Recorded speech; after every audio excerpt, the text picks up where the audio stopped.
أرسل القرآن جزائري. أول من شرح صحيح البخاري يا الجاهل جزائري. أول من كتب في علم القراءات الهذلي البسكري جزائري. سيادكم علماءكم اللي ما يقروهمش لولادكم، اللي ما يعلموهمش باللي اللي شرح صحيح البخاري.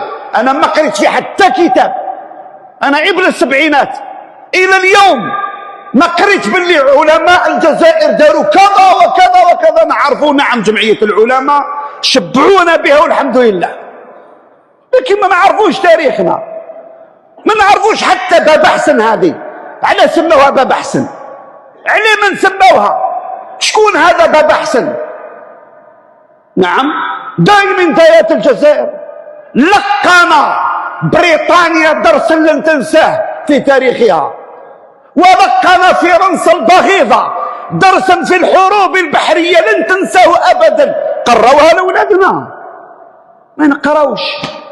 قروا لأولادنا باللي الصحابة مدفونين في هذا البلاد؟ ما نقراوش.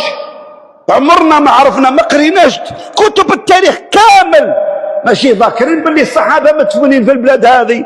شكون كتبهم؟ شكون ألفهم؟ من الذي يعلمنا ويقول لنا بأنه في البلاد هذه كاين نبي مدفون؟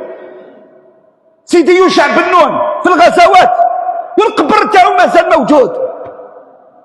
قلبوا كتاب في تاريخنا إذا ذكروا هذا الموضوع. هذا الغلام اللي كان مع سيدنا موسى عليه السلام أصبح نبيا مدفون عندكم يا جزائريين. علاه الآخرين يعطوا قيمة كبيرة لتاريخهم؟ تاريخهم عنده 5 قرون. تاريخ أمريكا 5 قرون ولا 6 قرون، دايرين حاجة عظيمة. وانتم تاريخكم يرجع إلى سنة 96 هجرية.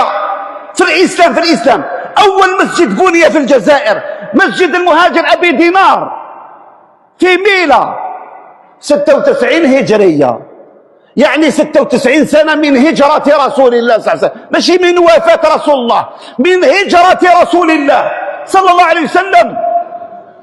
شكون يقول لأولادنا ويعلمهم ويقريهم إذا ماشي كتب التاريخ التي ندرسها أبناءنا؟ لازم يقرأوا تاريخ الجزائر قبل دخول العثمانيين. ماشي العثمانيون هم الذين علمونا الإسلام، لا ماشي الأتراك علمونا الإسلام. الإسلام دخل إلى هذا البلد قبل ذلك بقرون. قال لك لا انتم ما عندكمش تاريخ.